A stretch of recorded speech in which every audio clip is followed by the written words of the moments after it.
बच्चों, lac operon concept Jacob and Monod के द्वारा दिया गया था इश्चरचिया कोलाई में। लैक ओपेरॉन में ये पूछा था कि लैक का मतलब क्या होता है। तो लैक का मतलब होता है लैक्टोज।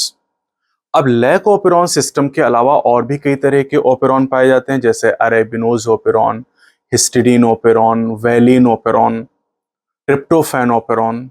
ये भी नाम एनसीईआरटी में आपको दिए गए हैं।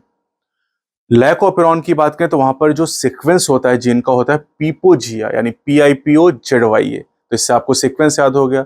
जो पी है पहला वो प्रमोटर है, आई है जो रेगुलेटरी जीन है that code for the repressor protein.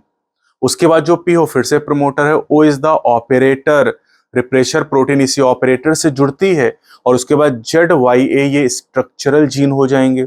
Z code करता है बीटा गैलेक्टोसाइडेज के लिए, वाई कोड करता है परमिएज एंजाइम के लिए, और जो ए है वो ट्रांसस्टाइलेज के लिए कोड करता है।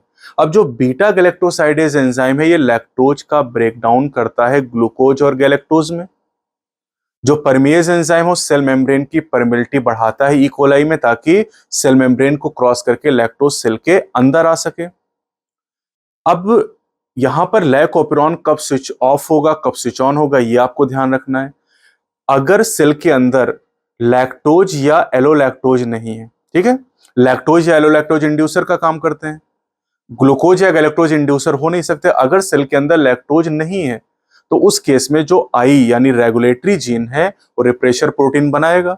रिप्रेशर प्रोटीन जाके ऑपरेटर से जुड़ जाएगा, जिससे आरएनए पॉलीमरेज प्रमोटर से नहीं जुड़ पाएगा, और उस केस में ट्रांसक्रिप्शनल इनिशिएशन नहीं होगा। और ट्रांसक्रिप्शन अगर नहीं होगा तो ट्रांसलेशन नहीं होगा।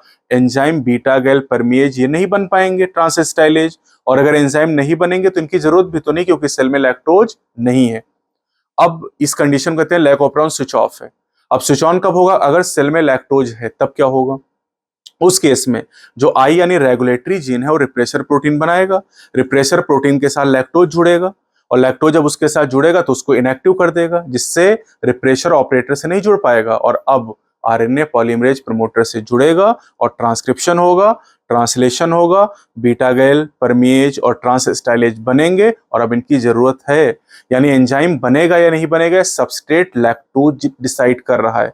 तो लैक ओपेरॉन को इंड्यूसिबल ओपेरॉन कहा जाता है। और अगर हम रिप्रेसर के हिसाब से देखें तो ये निगेटिव ओपेरॉन है, लेकिन अगर हम इंड्यूसर के हिसाब से देखें तो ये एक पॉजिटिव ओपेरॉन है।